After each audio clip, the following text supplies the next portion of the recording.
Welcome to the Clear Admit MBA Admissions podcast. I'm Graham Richmond, and this is your Wire Taps for Monday, February 9th, 2026. Looking for an MBA experience where you're truly seen, supported, and inspired to grow? At Vanderbilt Business, you'll discover a personalized learning environment that elevates your potential and turns ambition into action. Whether you're switching careers or accelerating your current path, the Vanderbilt MBA offers a customizable curriculum, exceptional outcomes, and a community committed to your success. Propel your future with a program invested in who you are and who you're becoming. Vanderbilt is waiving their $200 application fee for MBA Wire Taps listeners. To learn more about the Vanderbilt MBA program and to claim your application fee waiver, visit business.vanderbilt.edu/clearadmit. I'm joined by Alex Brown from Cornwall, England. How are things, Alex? Very good. Thank you, Graham. So this week we've got employment reports. Just when you thought we were done, we got employment reports from INSEAD and Cornell. We've got an admissions tip about the hardest MBA interview questions and some news and notes out of Emory and NYU, as well as 3 really great candidates to discuss. But first, what is going on, Alex? How's the interview situation looking? And are people, where are we in the cycle? Yeah, we're seeing lots of interview invites rolling out, which is exciting. Columbia was one of the big schools last week to roll out interviews for the first time. We're seeing more from Stanford and from others of the top schools. There are still some schools left that haven't released their interview invites yet. For instance, Wharton, and that'll come in the next couple of weeks. Mm-hmm. But this upcoming week, we've got I got it written down, LBS and Fuqua, they'll be releasing their round 2 interview invites. And it's really exciting, Graham, because as we announced on the show last week, we have the new MBA interview simulator, mm-hmm. a new AI tool that we've rolled out in beta form. But we're seeing quite a lot of activity on it, Graham. I'm really excited. I'm hoping that folks are getting a great experience from it. And guess which school leads the way in terms of number of interviews thus far? All right, I should have cheated and looked at this before we came on air, but I'm gonna do that. I'm gonna guess maybe Harvard, because they just released a big batch of interviews right around the time we introduced the tool. But is that what it is? Harvard is in front. Oh, wow. Okay. Followed by Kellogg. I think it's Kellogg. Mm-hmm. And Kellogg's tied in second. I forget who with. But anyway, the point is we tried to, our goal was to release the interview simulator in conjunction with Harvard's rollout of round 2 interview invites. And that seems to have worked. Yeah. So I'm really excited. It's a tool that we've spent more than a year building and training and developing, et cetera. Yeah, I love it. Fantastic. Now, I've got a little bit of PTSD on my Harvard interview, because when I was testing this tool, I did a Harvard interview just because I was curious, and I did a bunch of them as we were testing, et cetera. And the Harvard interview took me right back to my actual Harvard interview, which I don't know if people know this, but Harvard has a very kind of probing interview, let's call it, a real peeling of the onion. They've already read your file, right? So they kind of like to ask lots of follow-on questions. And our simulator obviously is a little different because it doesn't read your entire file, it reads your resume. But as soon as you start to get into a story, it does have that tendency, because it knows what a Harvard interview is like, to sort of really push you to give details. And I just remember being like, is this interview going to end? I was just feeling really the interviewer was not happy with my answers. Like, it kept asking, follow-ons. And then when it did end, I got an okay score, but it definitely took me back into that hot seat when I actually applied to HBS. So I'm hoping people are having some fun prepping, but also that it feels realistic, because it's supposed to. Yeah. And they get a report, right? And I think the reports are really useful, mm-hmm. quite honestly, at least in our testing of the simulator. So a bit of nostalgia from you, Graham, but maybe not the nostalgia that you fondly look at on a day-to-day basis. Yeah, no, it's been fun overall, and I'm glad people are using it. Speaking of all this, we definitely need interview reports. So the reason we have such a great interview simulator is because of all the applicants out there over the years who have left interview reports on our website. So after you have your actual interview, go to clearadmit.com, go to the interview archive, and you can upload a report. It takes like all of 5 minutes for you to just, jot down what questions you were asked, and just share that with the site. That's your way of kind of paying it forward and helping those who come after you. So anyway, want to just remind people to do that. I also want to plug, we have a bunch of events. This is a busy month.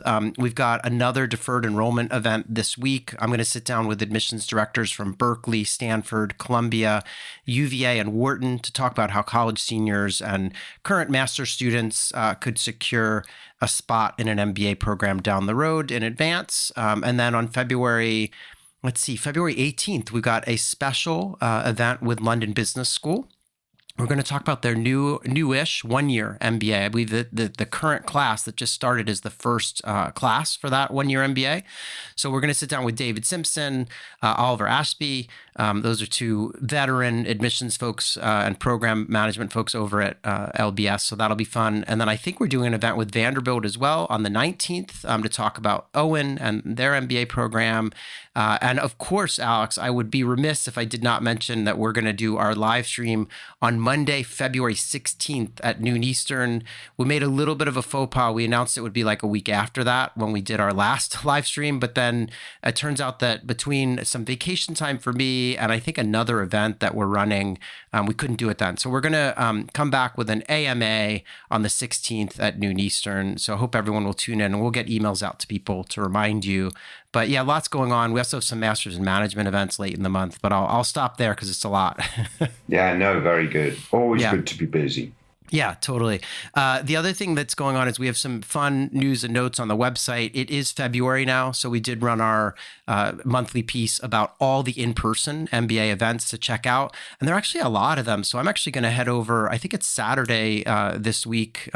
So we're recording, obviously the week prior, but there's an MBA fair in Paris, for example, and I saw a whole bunch of schools are coming to that. There's, so just check out this post on our website. It lists everything that's going on everywhere, organized by school, and even some of the sort of general events like these fairs.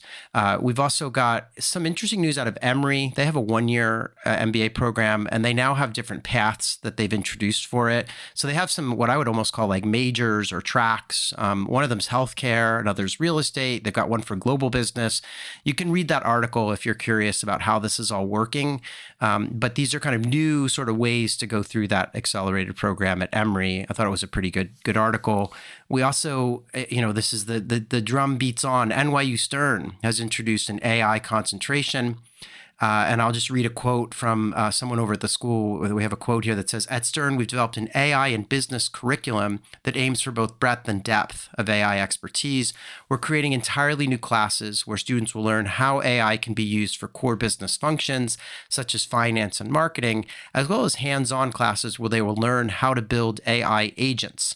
Our new AI specialization will get students ready to be active participants in the AI transformation happening in our economy." So you can read the article. There's all kinds of details. You'd probably like this, Alex. There's I believe we have a kind of blurb or list of all the different courses that they're kind of offering under this concentration. So it's yet another school rolling out the kind of big effort here to kind of get AI sort of into the curriculum and to have these specializations. Yeah, it's really important, right? If folks are going off to business school for 2 years, they've got to be AI focused. Yeah. So when they graduate, they'll be prepared in this very significantly shifting landscape in which we're navigating. Quite frankly, Graham, I'd like to take some of those classes. I just started vibe coding and I absolutely love it. Just the idea that you can just build an app to test something, test a business case, or like this morning I was thinking, I'd like to be able to scrape some TikTok videos and get a summary from those TikTok videos. So that's the latest sort of idea. And it turns out that that's not easy to program because I need some kind of scraping app embedded in my vibe coding app, et cetera, et cetera. Anyway, the point is, 6 months ago, I wouldn't even have thought to come up with a quick app that would allow me to do this. And now it's available. I mean, for very narrow tasks, it used to be way too cost prohibitive to do stuff. But now, no, it should take 5-10 minutes, build something up and test it.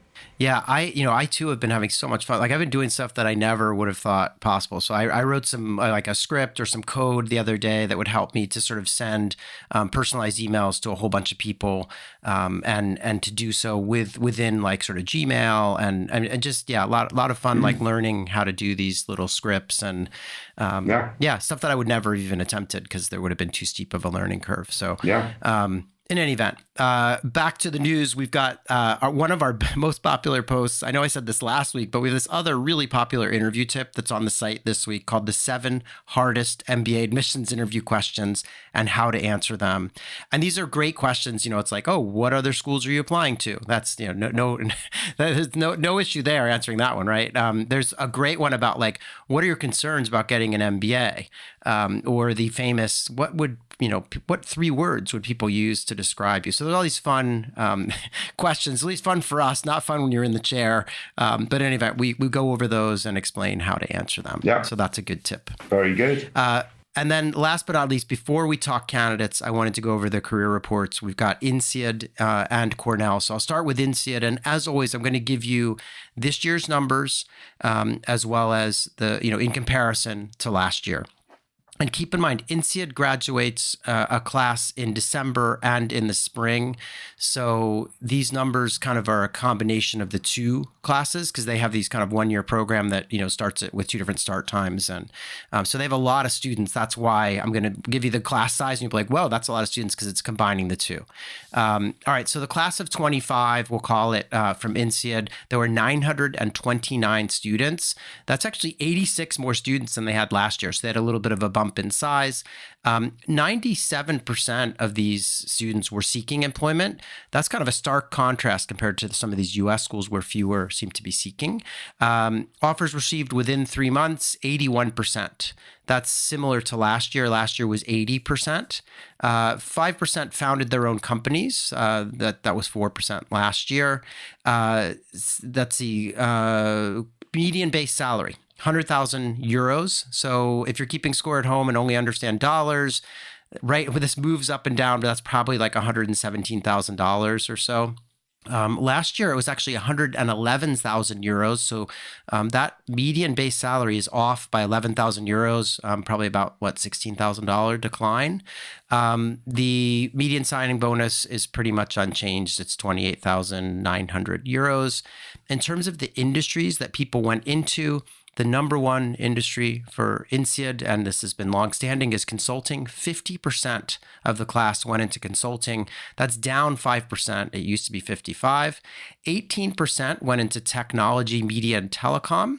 That's up from 11%.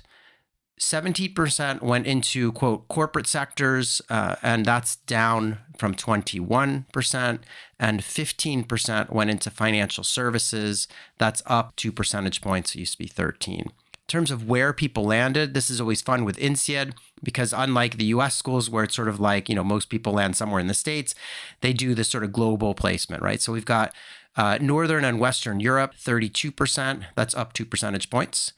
Asia Pacific, 23%, it's virtually unchanged. 18% went to Africa and the Middle East. That's actually down from 23. 11% went to Southern Europe. That's up 2%. 9% to South America. 6% to North America, and 2% to Eastern Europe. Those numbers are all within a percentage point or 2 of what they were last year. So what do you think of these INSEAD numbers, Alex? Yeah, I mean, obviously the big elephant in the room or whatever it is that drop in the median starting salary, which appears to be quite significant. And as we'll talk a little bit later, I suppose, as we compare it to a US school, European schools typically do have a lower starting salary, which to some extent is likely a function of where graduates go post-MBA, because obviously US-based programs, 90-some% of folks work in the US post-MBA, so that average starting salary is generally higher in those markets. But seeing that drop, Graham, I thought that was quite significant. And it's quite interesting to note that even though the finance percentage is up slightly, that's also probably a reason why average starting salaries are a little bit lower in Europe if it, finance is typically one of the highest paid sectors that folks go into. Right. But yeah, I'd be a little bit concerned with that starting salary, Graham. Yeah, it is interesting, but I think you make a really good point about it's like where people land. Yeah. And, remember only 6% of the class goes to North America, which is noted for having its kind of higher salaries. I think, and even beyond that, you might argue that the UK has pretty good salaries, or at least London does, but there aren't a ton of people. Obviously that is in the kind of Northern and Western Europe category, but that's still only 32% of the entire, kind of class. And I think you're onto something with financial services being kind of the last sector, 15%. Most schools it's going to be the second or maybe third sector, but it's coming in last year. And yeah, so in any event, interesting to keep an eye on. We'll see where it goes this year.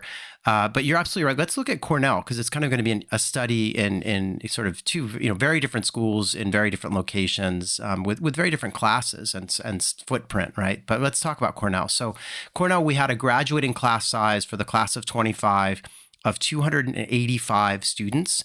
So that's very similar, 6 fewer students than last year. Of those 285, 239 were seeking employment. That's a similar kind of ratio to last year.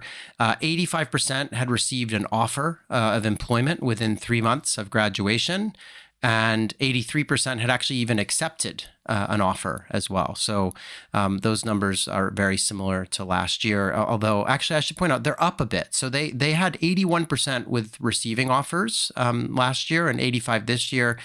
So they're up a little bit in terms of the percentage of people getting these offers and taking them too. Median base salary, $175,000. That is unchanged. The average signing bonus is nearly $40,000. That's up about $1,300 from last year. In terms of where people go industry-wise, financial services is at the top of the pack with 41% of those Cornell Johnson grads going into financial services. That's unchanged pretty much from last year. 28% went into consulting. That's down 3%. 11% went into technology and telecom. That's unchanged. And then 5% to consumer packaged goods, 4% to healthcare, 4% to manufacturing, and 2% to energy and utilities. All of those other sectors are virtually unchanged, like within 1 percentage point of where they were last year. In terms of where people landed geographically, 60% of Cornell grads landed in the Northeast. That's down 5%. 12% went out to the West Coast. That's down 2%. 9% to the Midwest. 5% to the Mid-Atlantic. Both of those are identical to last year. 6% went to the Southwest. That's up a couple percentage points. 7% went to the South. That's up 4 percentage points. And about 4% of Cornell Johnson grads went overseas. That's basically unchanged from last year. So what do you think of these Cornell numbers? Yeah, I'd have to say before I comment that I hadn't looked at them before I made my previous comment, but it makes perfect sense, right? Cornell is highly favored finance, right? So you said 41% went into finance, which is typically a very high paying sector. And that's reflected in their average median salary of 175K, which is really good for the tier that they're in. And as we compare it to INSEAD, it sort of really, looms large over INSEAD's average starting salary. And we consider INSEAD, along with London Business School, to be the top 2 programs generally outside of the United States. And the other thing about Johnson, or at least there was something else that I wanted to comment on, and I forget exactly what it was. But anyway, the point is, there is a stark contrast between US-based schools, where, again, only 4% of Johnson's folks are seeking employment outside the United States. That was my other point. Versus European schools, where only a very small minority are seeking employment or gaining employment within the United States. So that has a large bearing on that average starting So, and I think salary. you're getting at the crux of something too, which is I think what INSEAD would say is, look, theirs is a 1-year program, so the cost to do it is lower. And also they would say, look at where we are placing people all over the world. Look at the size of our footprint with about 1,000 people that we're pumping out into the world every year. So they would just say it's a really different, different experience. And I think Cornell would say, you come to the U.S., you get this amazing degree at an Ivy League institution, you make great money, and you get to stay in the U.S. Because all these U.S. schools, at least for the time being, have the OPT, STEM. You can stay for 3 years and work. So yeah, it's just a different sort of proposition, I would argue. But yeah, it's hard to ignore that. I mean, there's a big gap in salary, and it's definitely notable. Yeah, and when we talk about London Business School, they're a 2-year program, right? Mm-hmm. Or, I mean, I know they have some flexibility there, but there's a big differential in that average salary. And I suspect that's why, they've introduced that 1-year accelerated version, which we're doing that webinar about coming up. So yeah, I think, and maybe, and I don't know, I'd have to look back at the LBS report and see what the salaries are exactly, if they're a little bit higher, because it's, a lot of the students are going to London to work, but still, in any event. Yeah, really interesting stuff.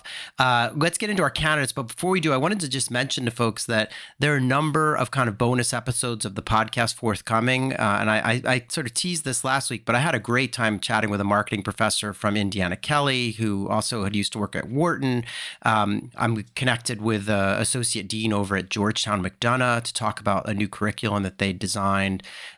This week, I sat down with one of the co-founders of Juno, who kind of help people with student loans, and we talked all about like, well, what does it cost to get an MBA? What are you likely to have to pay in terms of loan fees every month after you've graduated? So lots of just kind of nitty gritty stuff that, for better or for worse, we don't talk about that much on this show. So that was a whole episode just devoted to like, how much does it cost? How do you finance it? What does that look like when you graduate? It was just super informative for me. Yeah, no, absolutely. I hope it'll be. Yeah. Hope it'll be for everybody else too. Obviously, if you want to reach out to Alex or me, you can write to info@clearadmit.com. Use the subject line Wire Taps.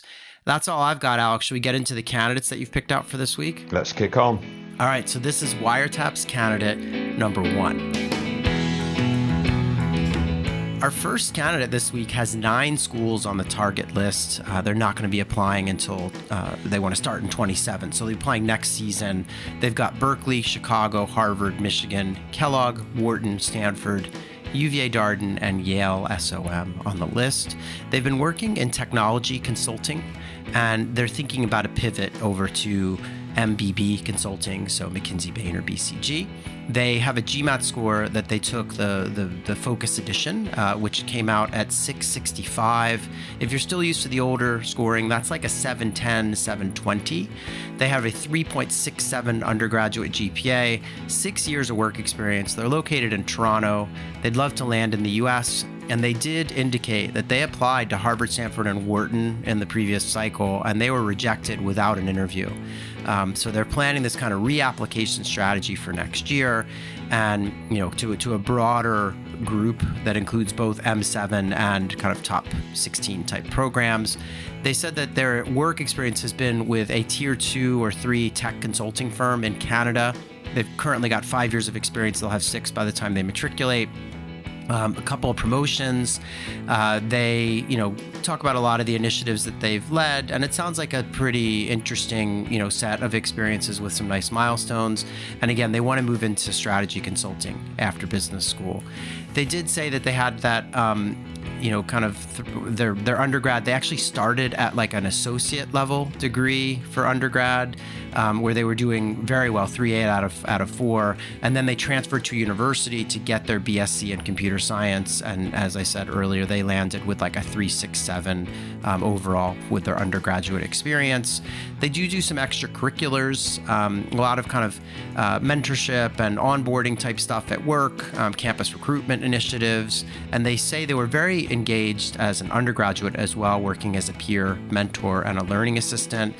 They think that their GMAT score may have plateaued, although they say they're willing to take another attempt at it before they apply. And the last thing they shared is that they said demographically they are an Indian origin male with Canadian citizenship. So, yeah, what do you make of this, Alex? Yeah, I mean, I think, looking at their professional experience, they probably, like you say, they've achieved some really good milestones. They've been very successful, et cetera, et cetera. They're also very highly involved at work in sort of mentorship and various other activities outside of their direct responsibilities. So that looks really good. I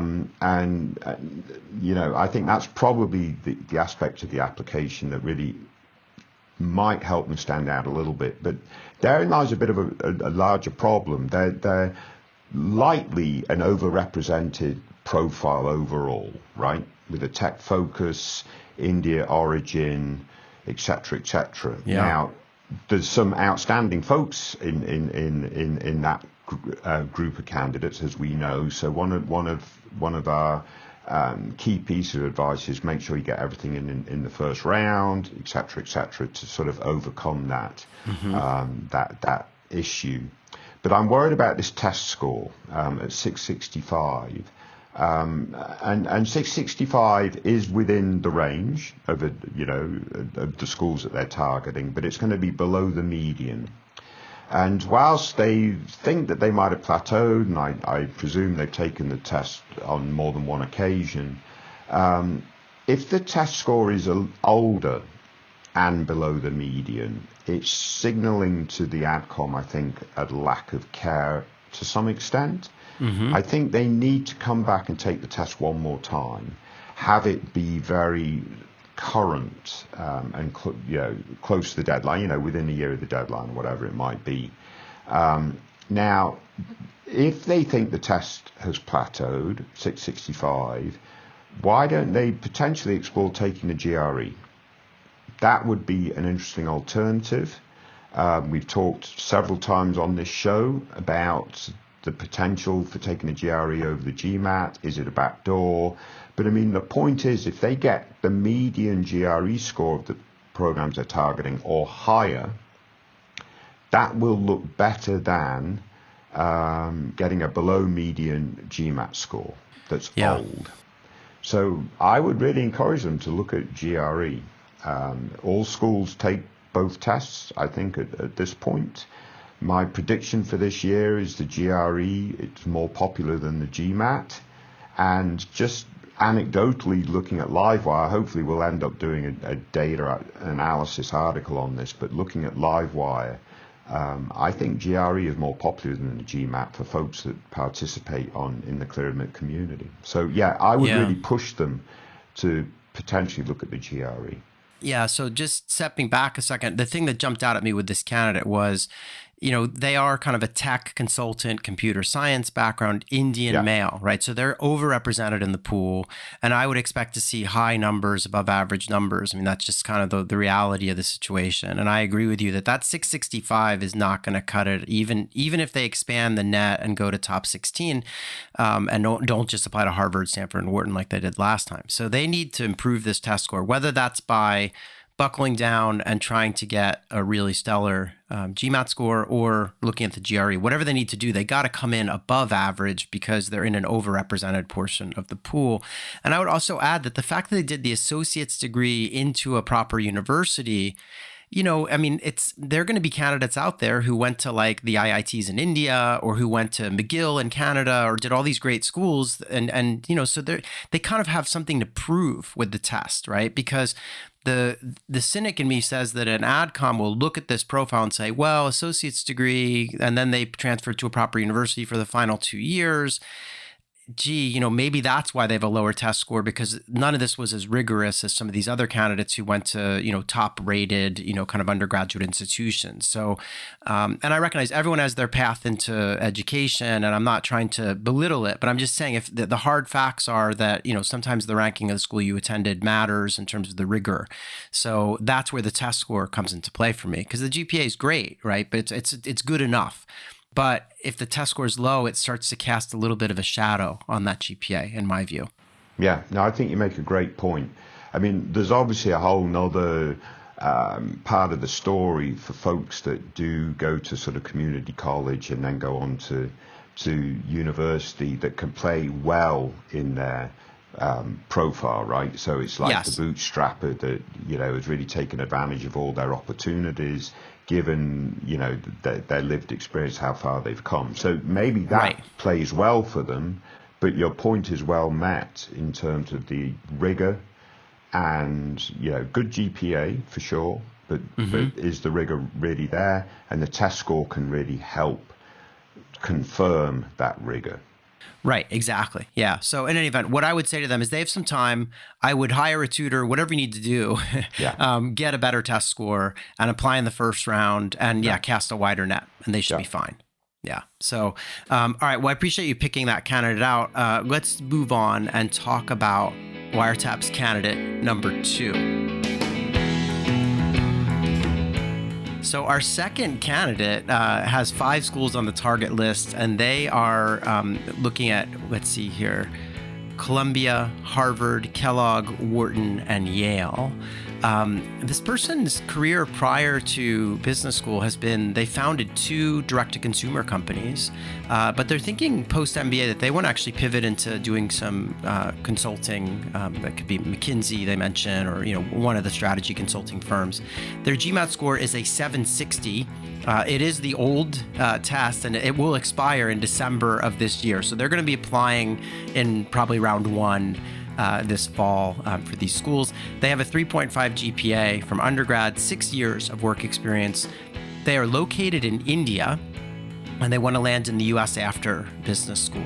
Now, here's the real interesting part, and I'm sure this is why you picked them, Alex. This person writes, they said, "This is a follow-up to Wire Taps 221. I was featured on the podcast 3 years ago when I was 22 years old. I would love to be featured again if I'm allowed to be greedy. Your insights were really helpful at the time."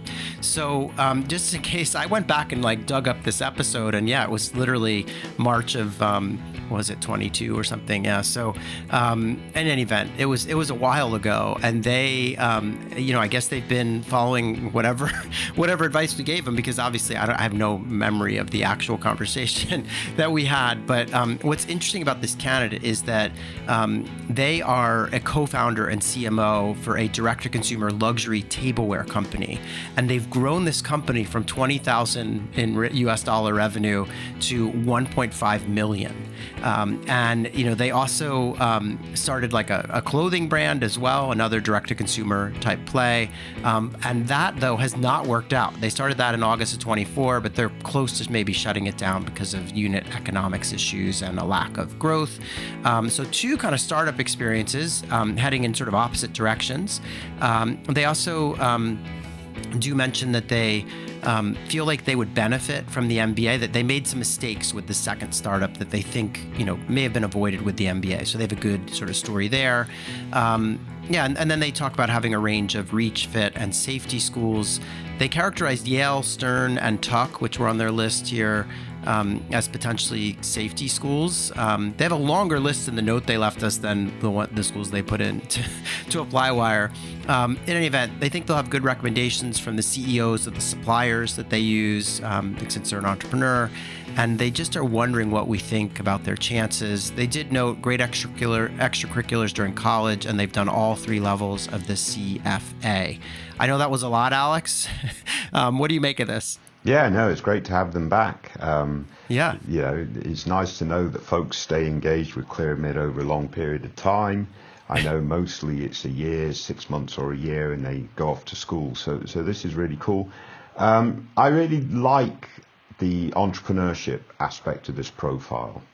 Even the failures, right? So they've basically run 2 businesses, had 2 very different experiences, and that's going to create such a great platform for them to grow and have impact and to learn, etc., as well as to contribute to conversations in the classroom and so forth at the schools that they go to. So I really like that entrepreneurship stuff. Mm-hmm. I'm a little bemused by the fact that they just want to become a consultant at a top consulting firm. I'm hoping that that's just a stepping stone to add more rigor to their training, to then go back and do some really interesting, thoughtful entrepreneurship in the long run. They need to pay off their loans. pay off their loans, but also I get it's really good practical experience, Totally. MBB, right? Yeah. But I'm hoping that's not the end of their aspirational story, right? So hopefully they tie it to a really impactful, interesting long-term goal. That would be really helpful. And yeah, 760 GMAT is absolutely fantastic. And yes, it expires in December. So that's an added reason why they really need to target the first rounds. And I think their list of schools is fine in terms of their order. And I know you're going to say maybe they should target one or two more top 16 just to round out that sort of notion of safety.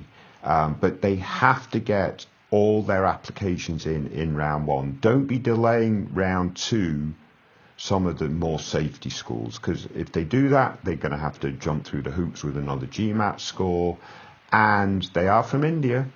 So again, they'll be somewhat overrepresented, although the fact that they're an entrepreneur sort of waters that issue down just a little bit, I think. Yeah, no, I agree with everything you're saying. And yeah, as I said before we came on air, I worry a little bit that when someone's like, oh, my safety's Yale, I'm kind of like, boy, you still, their numbers are good. They have a great story. But I would, what they could do is apply to these schools in the first round. And I guess if things really come off the rails, they could look at a lower ranking group of schools in the second round.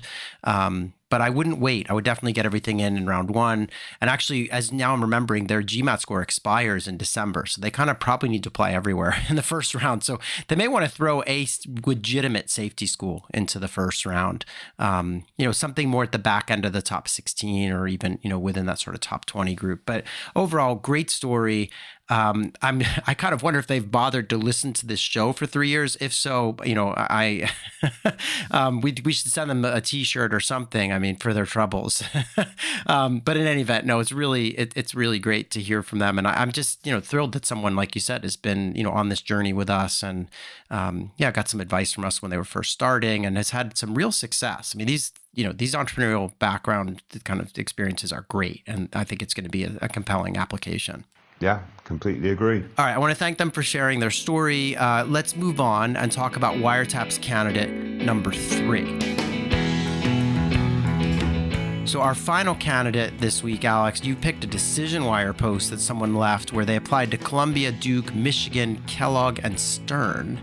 And they got in it looks like they ran the table, Columbia, Duke, Michigan, Kellogg, and Stern. They got into all the schools they applied to. Fuqua actually gave them $85,000 in scholarship, and Ross came in Michigan with $140,000 scholarship. All the other schools that I mentioned are full fare, so no scholarship.